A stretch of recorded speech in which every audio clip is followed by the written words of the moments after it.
Ladies and gentlemen, thank you for standing by and welcome to the Qudian Incorporated First Quarter 2019 Earnings Conference Call. At this time, all participants are in a listen-only mode. After management's prepared remarks, there will be a question and answer session. Today's conference call is being recorded. I will now turn the call over to your host, Ms. Annie Wong, Director of Capital Markets for the company. Annie, please go ahead. Hello, everyone, and welcome to Qudian's First Quarter 2019 Earnings Conference Call. The company's results were issued via Newswire services earlier today and were posted online. You can download the earnings press release and sign up for the company's distribution list by visiting our website at ir.qudian.com. Mr. Min Luo, our founder, chairman, and CEO, and Mr. Carl Yang, our CFO, will start the call with their prepared remarks. Before we continue, please note that today's discussion will contain forward-looking statements made under the Safe Harbor provisions of the U.S. Private Securities Litigation Reform Act of 1995. Forward-looking statements involve inherent risks and uncertainties. As such, the company's results will be materially different from the views expressed today. Further information regarding these and other risks and uncertainties is included in the company's 20-F as filed with the U.S. SEC. The company does not assume any obligation to update any forward-looking statements except as required under applicable law. Please also know that Qudian's earnings press release and this conference call should include discussions of unaudited GAAP financial information as well as unaudited non-GAAP financial measures. Qudian's press release contains a reconciliation of the unaudited non-GAAP measures to the unaudited most directly comparable GAAP measures. We also posted a slide presentation on our website providing details on our results in the quarter. We will reference those results in our prepared remarks, but will not refer to specific slides during our discussion. I will now turn the call over to our CEO, Min Luo. Please go ahead. Thank you, Annie. I want to continue to thank all investors, analysts, and media who have taken an interest to join today's call. We have exciting results to share. I will give you a brief overview, then Carl and Annie will give more details. This was another record quarter. This quarter was a solid start for 2019 with stronger and better operating and financial results. Our core small consumption finance business continued to deliver exceptional risk adjustment profits driven by strong user demand and risk management capability. First, on the user side, thanks to our affordable and streamlined product and service offering, as well as strong brand recognition, our registered users continue to grow to 73.3 million with little additional marketing cost. In particular, our efforts to activate our dormant user base have paid off, evidenced by a sequential growth of 16.6% in new active borrowers. Second, on the funding side, we further diversified our institutional funding base and expect to secure sufficient funding for this year. During this quarter, we added 5 more institutional funding partners and also deepened the cooperation and also deepened cooperation with existing partners in scale. Third, asset quality was maintained at our target level through our proprietary big data analytics and external partnerships. As of end of Q1, we were down RMB 201 billion worth of transactions since we started business in 2014.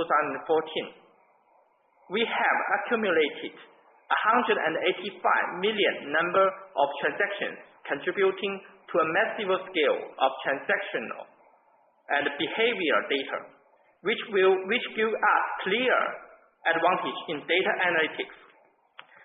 Not only a record quarter, it was an exciting quarter from a quarterly and strategic perspective. Beyond income from our loan book business, our open platform initiative began to demonstrate rapid growth. Since its launch in Q3 last year, we have referred over 2.5 million users for our traffic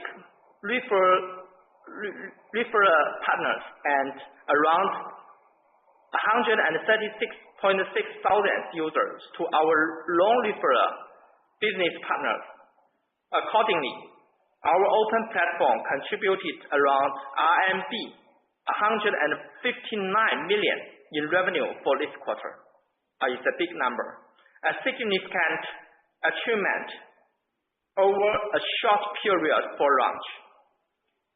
Looking ahead, given this growth visibility, we will continue to invest in our open platform initiative and expand partnerships in funding and user engagement, fueling growth beyond our loan book.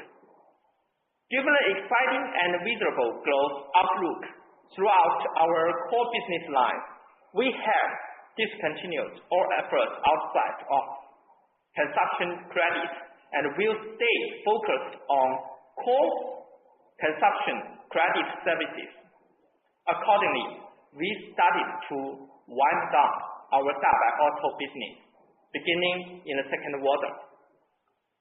The existing Dabai staff will be provided opportunities to join our consumption credit unit, while we plan to maintain a small operation to provide post-origination services for existing customers until the end of loan term. Again, it is a great start for 2019, and I am grateful to our pre-IPO shareholders helping us achieve this milestone.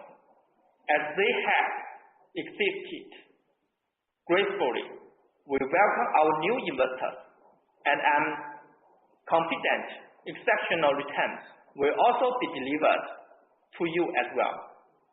Here is Carl with more details.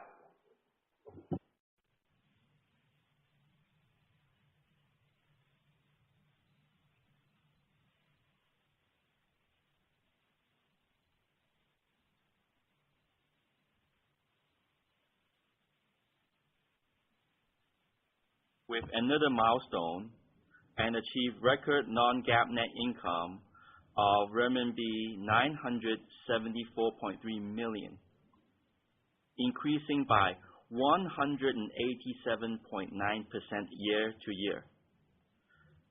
This came as a result of successfully growing our loan balance while managing risk appropriately. And our loan book grew by 91.2% year on year. This demonstrated robust user demand and ample institutional funding. During this quarter, through successful efforts in testing and activating our dormant user base, new active borrowers increased by 16.6% from last quarter and contributed 18% of total active borrowers. In the meantime, we successfully secured a new renminbi 10 billion loan facilitation credit balance to serve growing user demand from one of the most established and largest direct banks at a competitive cost. While our loan book business continued robust growth, our open platform initiative contributed meaningful revenue with little marginal operating costs and zero credit costs. We believe our credit analytics technology and brand influence is ready for full commercialization of our open platform. We intend to build a leading ecosystem of traffic pool combining our internal user base and users across other leading mobile apps. And then we add our leading credit big data analytics and refer these quality transactions to a range of licensed financial institutions. One recent effort towards our traffic ecosystem for credit service is a strategic minority stake investment in a leading mobile app, and they have 15 million monthly active users and giving us exclusive user engagement to Qudian and our app to provide credit and credit referral services. Open platform marks the most exciting part of our company's future and have proved early success with 2 strong quarters of results on a fantastic growth trend. In order to enhance transparency, we are separately disclosing the revenue from this business under a new revenue line item, referral service fee, for which this quarter, again, as Min mentioned, a big number, RMB 158.7 million. With our solid Q1 results and ample external funding, we are very confident in our 2019 full-year non-GAAP net income guidance to again exceed RMB 3.5 billion announced back in December 2018. With guidance well on track and a strong focus on delivering shareholders value, we bought back all the remaining shares held by Qudian Group for $103.2 million, an action I believe was welcomed by many investors. Today, we have bought back around $376.8 million with our own shares, or roughly 55.9 million ADSs. We are executing faithfully on our share buyback programs. Now, for investors focused on EPS, our first quarter 2019 non-GAAP EPS was RMB 3.27 or $0.49. This grew 28% from the previous quarter. Now, regarding shares we bought back from Qudian, we have already canceled all 18.17 million ADSs in the second quarter of 2019. So we really look forward to further enhance our EPS in the coming quarters. Now let me pass the floor to Annie, whom will share some key financial results. Our total revenues increased by 22.2%. A substantial increase in loan facilitation income and financing income, partially offset by a decrease in sales income generated by Dabai Auto business. Our financing income increased by 30.1% to RMB 1 billion, while loan facilitation income and others substantially increased to RMB 644.4 million year-on-year, as a result of a substantial increase in off-balance sheet transactions. Due to the rapid growth of our open platform, our referral service fee from open platform substantially increased to RMB 158.7 million from nil in the first quarter of 2018. Cost of revenue decreased year-on-year by 62.1% to RMB 260.5 million, primarily due to a decrease in funding costs and a decrease in costs associated with Dabai Auto business. The scale down of Dabai Auto business further drove down our sales and marketing expenses by 35.0% to 79.9 million RMB. Sales and marketing associated with our core consumption finance business stayed flat from last quarter. Our asset quality stayed stable, and the provision for receivables decreased by 12% to RMB 390.4 million due to a year-on-year decrease in past due on-balance sheet outstanding principal receivables. Partially offset by a write-down of Dabai Auto business, of RMB 38 million, and the M1 plus delinquency coverage ratio for this quarter was 1.2 times.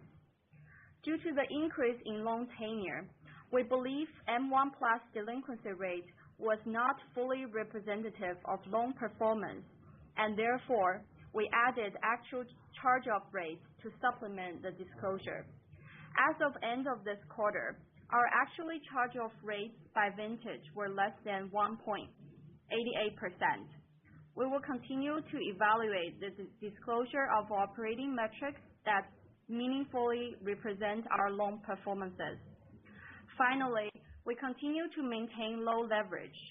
As of end of March 2019, our equity reached around 11.8 billion, while our outstanding loan balance was RMB 24.6 billion. In addition, we had cash and cash equivalents and restricted cash of RMB 3.1 billion. We believe our low leverage model and sufficient cash reserve will help sustain long-term growth. Again, on guidance, we remain full confidence in our growth prospect, given sufficient funding and user demand. Therefore, we're reaffirming our previous guidance and expect our total non-GAAP net income for the full year of 2019 will be greater than RMB 3.5 billion, which would represent a 37.3% increase from 2.5 billion for 2018. The above outlook is based on the current market conditions and reflects the company's preliminary expectations as to market conditions, its regulatory and operating environment, as well as customer demand, all of which are subject to change. This concludes our prepared remarks. We will now open the call to questions. Operator, please go ahead. Ladies and gentlemen, we will now begin the question and answer session. If you wish to ask a question, please press star 1 on your telephone keypad and wait for your name to be announced. If you wish to cancel your request, please press the pound or hash key. Again, to ask a question, please press star 1 from your telephone keypad. Your first question comes from the line of Mr. John Chai from Morgan Stanley. You may now ask the question. Hi, thank you for taking my questions, and congratulations on the strong results. It's great to hear that we will stay focused on the core consumption credits. So I have two questions related to that. So the first one is basically on the users. I think we are at 500,000 users with very little sales and marketing costs. Just wonder if the management can share further details on how we achieve that and what's our future plan to continue to enlarge the borrower or the user base. And the second one is related to the loan. I think we have a very strong quarter-on-quarter loan balance growth this year. And when I look at the per borrower outstanding amount, it has, if my calculation is right, it's around at 4,500. Just wonder how much room do we see to further grow from this stage, and also we do have sufficient funding this year, but on the user side we have this continue increase in outstanding balance per borrowers, and we also have this credit referral business, meaning that we are monetizing on this user pool. So I mean, if in a 2 to 3 years perspective, when do we see that we might need to maybe buy some external traffic to increase this user base? Thank you very much. Hi, John. Thank you for the questions. I'll answer them one by one. So we did a good job last quarter in growing that new user by about 500,000. And that's really, again, driven by, it's always been too much demand, and we always try to fight, not letting too many people through the door, because we do operate at the core business a risk-based thing. So we continue to offer the low APR, the one of the lowest in the industry, for our credit size, for ticket size. So that is always been a way that we can drive new users. And we never really spent money on sales and marketing and believe a better product should sell itself. It's a keen observation. The loan balance per borrower right now, yes, it's around 4,000 plus. We believe we can take it to 6,000 plus in the near term with fairly little impact to our credit risk profile. The reason is being that we have observed many of our peers, and they have significantly bigger loan balance per borrower than us, and their credit metrics perform quite well. We just had been overly conservative. Now, regarding growth for the rest of the year, a lot of it will come from the loan balance growth in the coming quarters, some new user growth. But I think the most exciting part is the open platform initiative. If you think about our roughly 5.4 million active borrowers, in fact, from the time we launched open platform, we sent 2.5 million users above that 5 million to other people, to other platforms. And we referred 160,000 transactions, namely 160,000 people, right, to our funding partners with no risk undertaking. And that number will just continue to grow because that pocket is so deep. We have, around 73 million registered users, which can just keep digging.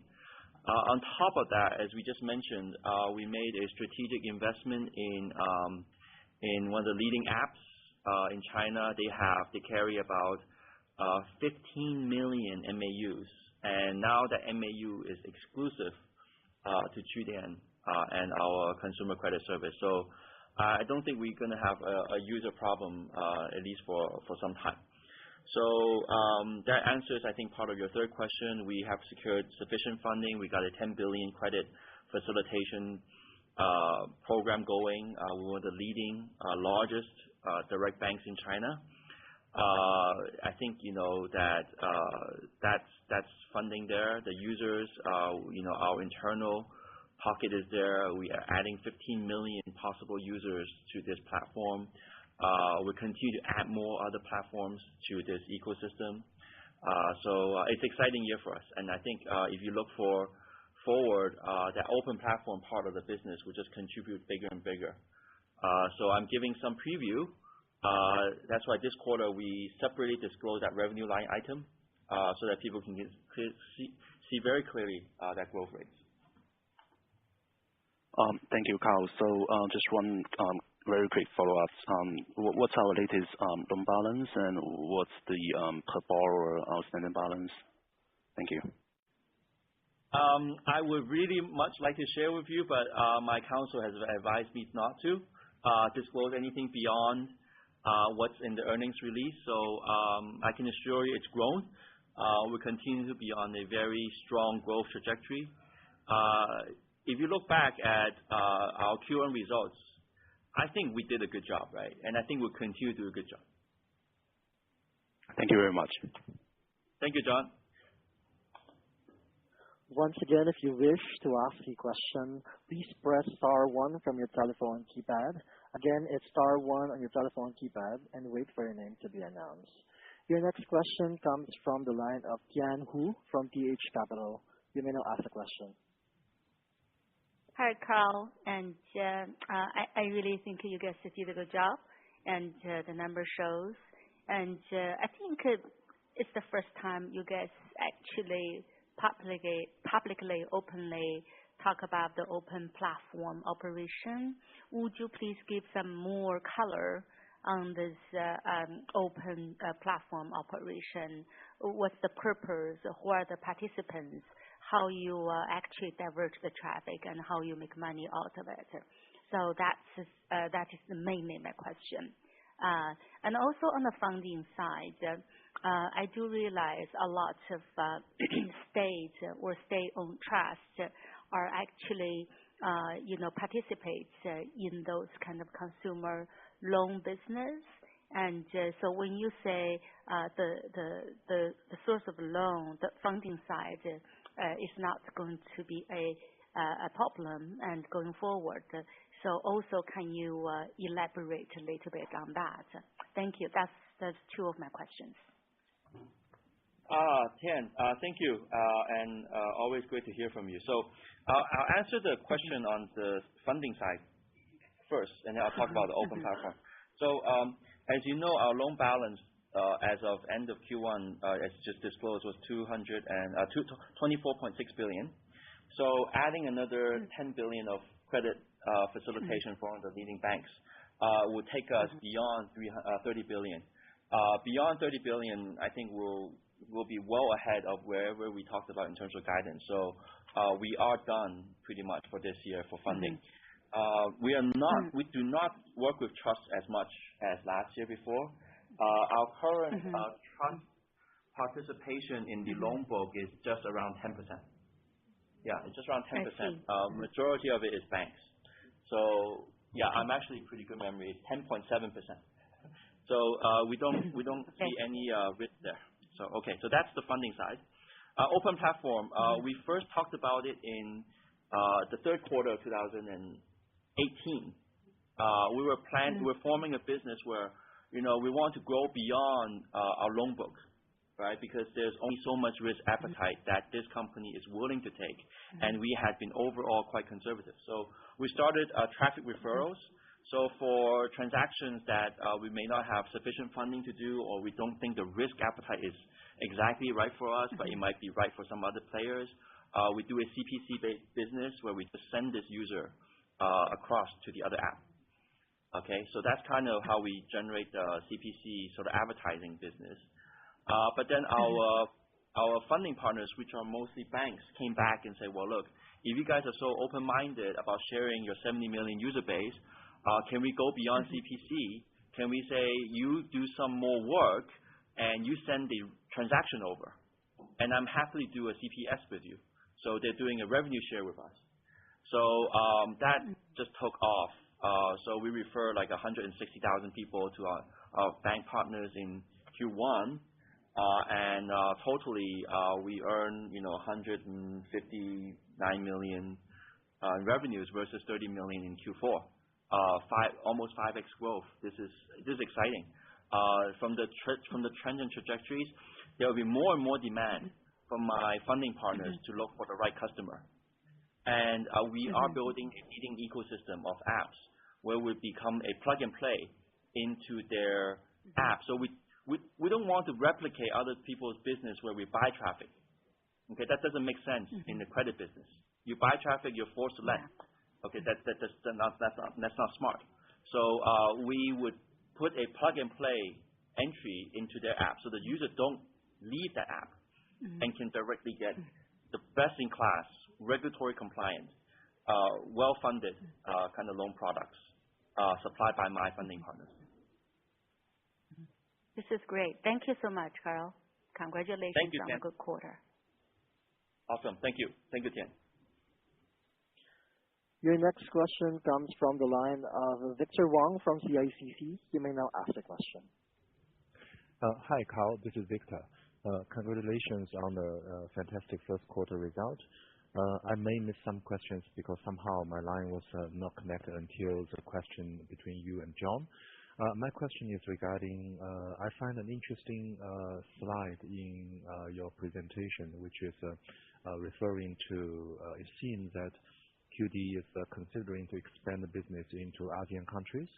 And what is the rationale behind, and is there any planning in terms of either the timetable or capital committed for the ASEAN expansion? Great. Thank you, Victor. Again, great to hear from you. Sorry about the line quality. We think we have really figured out, one of the best ways to serve the underserved users with our deep experience in China. I mean, 200 billion RMB worth of transaction is just a massive data that we collected.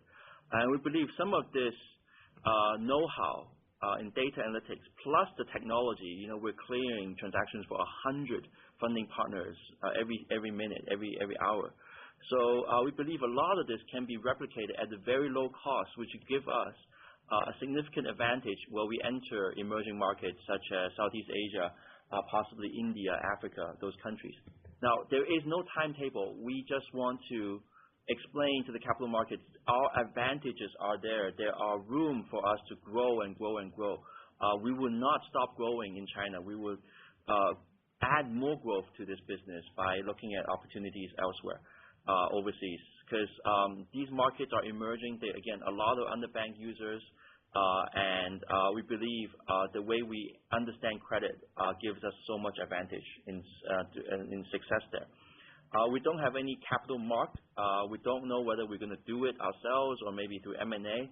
All these are just questions. We may be spending quite a long time investigating, doing due diligence into the right markets in the form of the business that we would take during these markets. So we'll update the community as we know more. But right now, just a thought.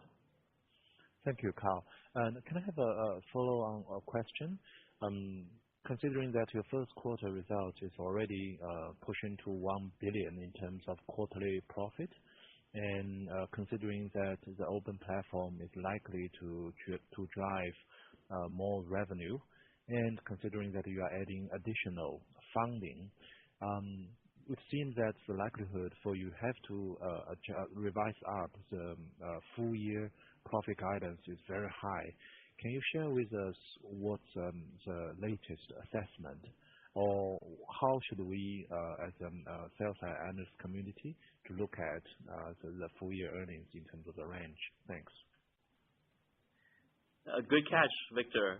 It's hard to sneak away things from you. And yes, so as we approach 1 billion RMB of net income per quarter, and we'll likely, with some growth, exceed that in the future, possibly, it seems like 3.5 billion is a vast understatement. But here's how we think about going forward. As you see, our open platform initiative has done a great job in Q1. We have a lot of hope that it would grow even faster in the upcoming quarters. So that's why right now I'm sticking with the guidance so far. Yes, the funding for sort of the core consumption credit part is there. The users are there, so there should be no problem growing. But we will reassess whether to raise guidance down the future or maybe enhance possibly the quality of our earnings from the aspect that it may not be an underwritten risk undertaking business anymore. It would just be a pure internet business, which will hopefully demand for higher valuation. So we are reassessing all these options. But in any case, 3.5 billion will be delivered like we promised. Whether we exceed that significantly or enhance the quality significantly, I think both options should add value to my shareholders. Thank you, Carl.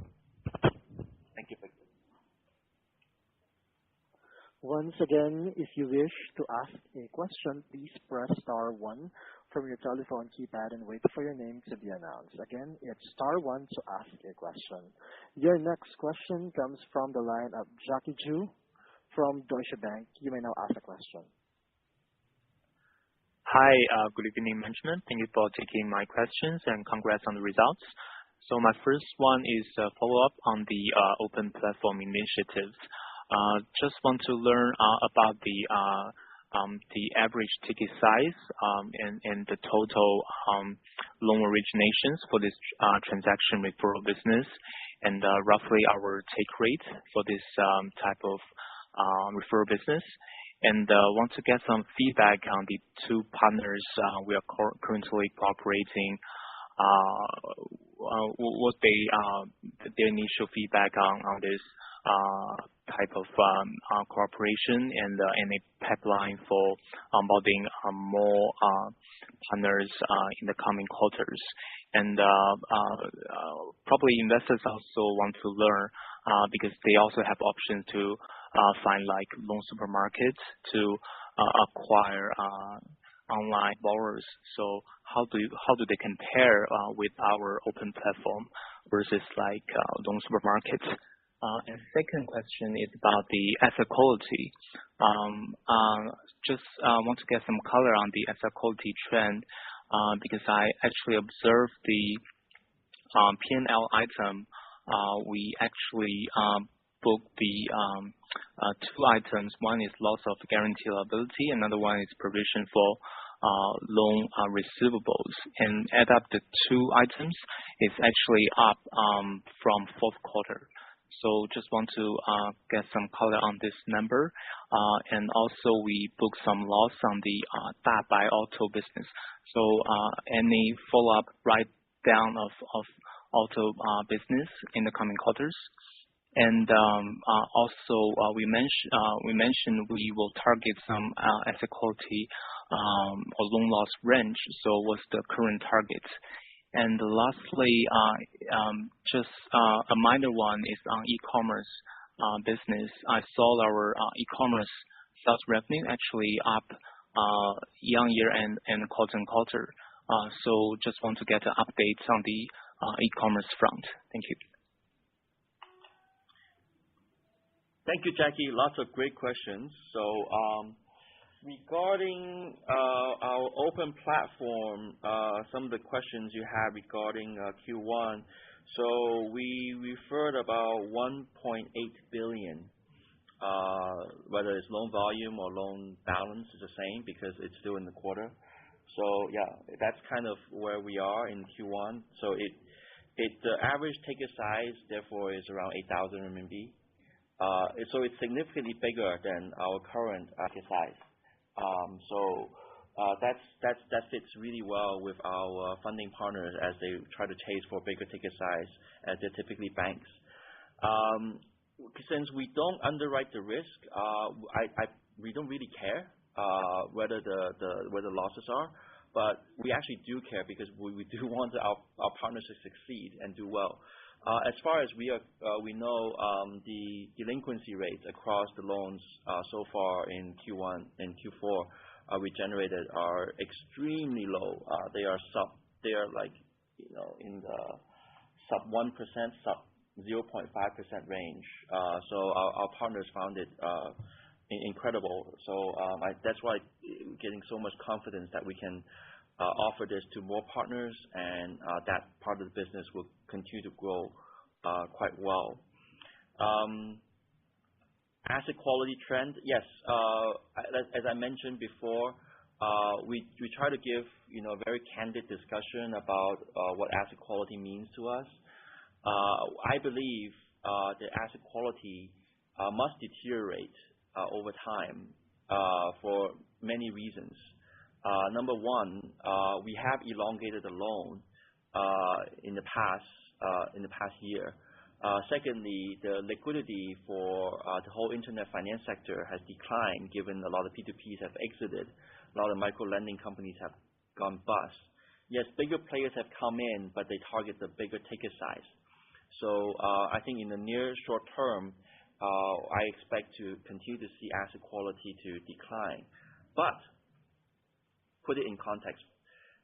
If you look at our profit take rate, whether it's Q1 or Q4 or Q3, Q2 before, our profit take rate remains consistent. What we are seeing is probably about roughly a 1% decline a year in asset quality. But what you're about to see as well is about a 1% decline in my operating costs. So basically, our margin take rate has been neutral. So that's kind of where we see things trend. We are delivering extremely consistent risk-adjusted returns quarter to quarter to quarter to quarter. And we believe that trend will continue regardless of whether asset quality increases or decreases. So we're managing that quite well. There has been some markdowns in Dabai, approximately 30 million in the first quarter. We still continue to expect to mark down some more in the second quarter, third quarter, fourth quarter as we wind down the Dabai business, but the amount should be immaterial going forward. So our bottom line is this: we should still continue to deliver very consistent margins per our loan balance over time.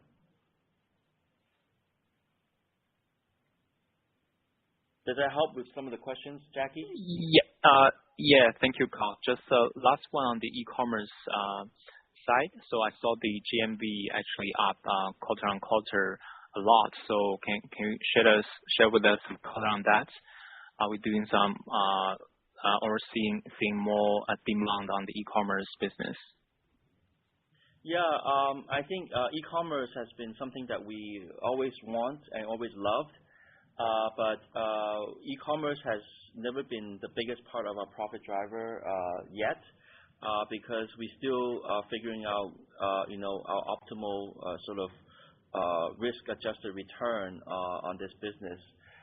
So I know you see, and I've been positively surprised too on our Q1 e-commerce sales, but I don't expect that to grow significantly. Or if I want to put things in priority, I think the open platform, you're going to see much, much more exciting growth from there.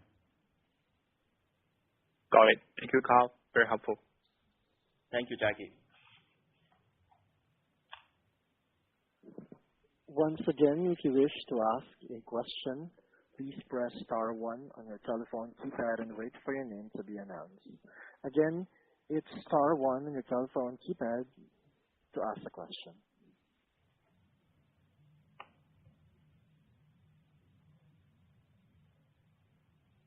Once again, if you wish to ask a question, please press star 1 on your telephone keypad. Again, it's star 1 on your telephone keypad and wait for your name to be announced. Your next question comes from the line of Victor Wong from CICC. You may now ask a question. Hi, Carl. I'm going to ask another question, and thank you for your patience. The question is regarding capital planning. In the presentation, I saw that you target to manage the operational leverage in terms of the total loan balance versus your own equity in a range of 2 to 3 times. And currently, it stands at 2.1 times, and which means that in theory, you can actually level up the operation a little bit.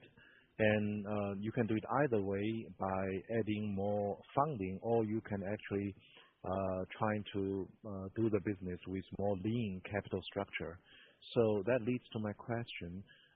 Is there any additional plan in terms of going forward, whether you have an accelerated speed of a share buyback plan, or is it possible that you will finally begin to introduce cash dividend payout plan if you can gradually increase leverage into 3 times? Thank you, Victor. Good observation. Yes, we have consistently operated our business under a conservative approach.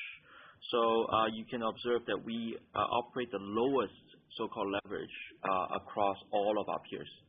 And we believe we can sustain kind of the stable growth on a good risk-adjusted return that we feel comfortable with at no more than 3x leverage. So there's another 50% growth on that leverage, plus the capital we continue to redeploy back in the company. The growth should really be there, period. So how do we think about whether we will operate a leaner capital structure or leverage up to do more? I think the answer lies in open platform. If we can significantly and quickly scale up open platform, then I think there is room for us to operate a leaner capital structure.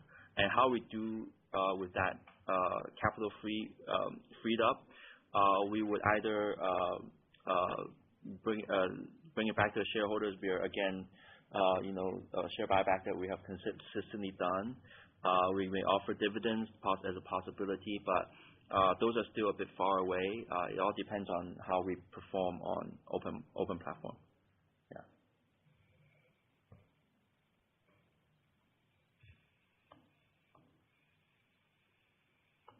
Does that help with the question, Victor? I think it's a little bit too early to call. What we do with the cash and the capital. If we can, grow significantly the open platform, then really this company doesn't need that much capital anymore.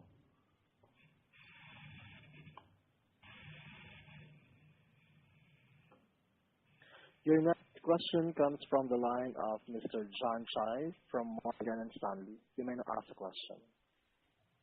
Hi. Thank you for taking my questions again. So, I'm trying to follow up on the open platform growth. So, is there any context here, meaning that in our we look at the applications from a pool basis, how many applications we are generating from our users, how many already refer, how much potentials we see, and so first of all, the penetration rise. So, what's the room there? And secondly, I think I'm asking the repeat questions. How do we plan to grow this traffic pool? And finally is so are we thinking that so I think you mentioned that we might need less capital if the open platform is doing well. So my question is there the potential that in the future, if there's loan applicant that both fit our standard and the other partner's standard, we might refer them to the other partners other than to ourselves? Thank you very much. Yeah, thanks, John. So I think if you want to sort of get a small peek into the future of open platform, so first of all, immediately out of our own 70 million users that we have, we've marked that about 10 to 15 million actually, are fit for transaction referral, not just traffic referral. In the first quarter, we've done around 160,000 plus around 1 million users on traffic referral. We generated 159 million in revenues, which is essentially just profits given tax and after-tax profits. So that's 10 to 15 million just internally. If you take 10 million, multiply by 8,000 again, that's just a massive number. And given the take rate we're experiencing, anywhere from 5 to 10% from partner to partner, this would generate a massive cash flow and net income for us. But on top of that, I think one thing that is exciting is we found a lot of apps in China do not have the right financial services partners to help the users and to help them monetize. So we are building pretty sophisticated, easy to use, plug and play financial service kind of products as a technology business to link them up with this open platform. So we're adding in the next quarter as we close the transaction just now. We're adding 15 million possible users to that open platform. So if you just think of any reasonable kind of translation, 1 or 2 million users at 8,000 RMB per average transaction as we saw in Q1, and a take rate conservatively say anywhere from 5 to 10%, 6, call it 8, right? That's just going to be a massive earnings driver.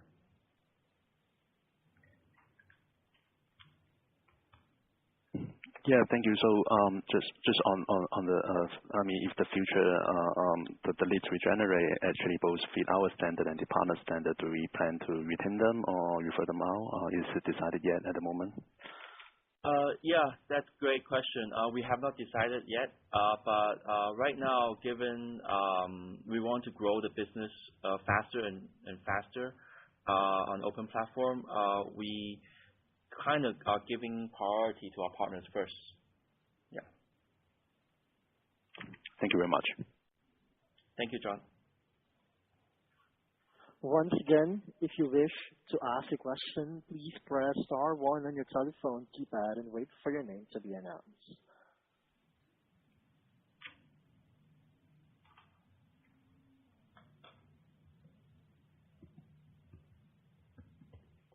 Again, if you wish to ask a question, please press star 1 from your telephone keypad and wait for your name to be announced. There are no further questions at this time. I will now hand the call over to our presenters. You may continue.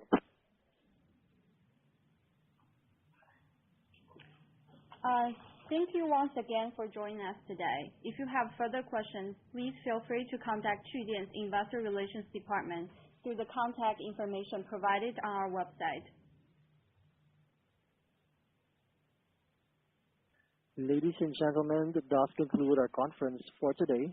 Thank you for participating. You may all disconnect.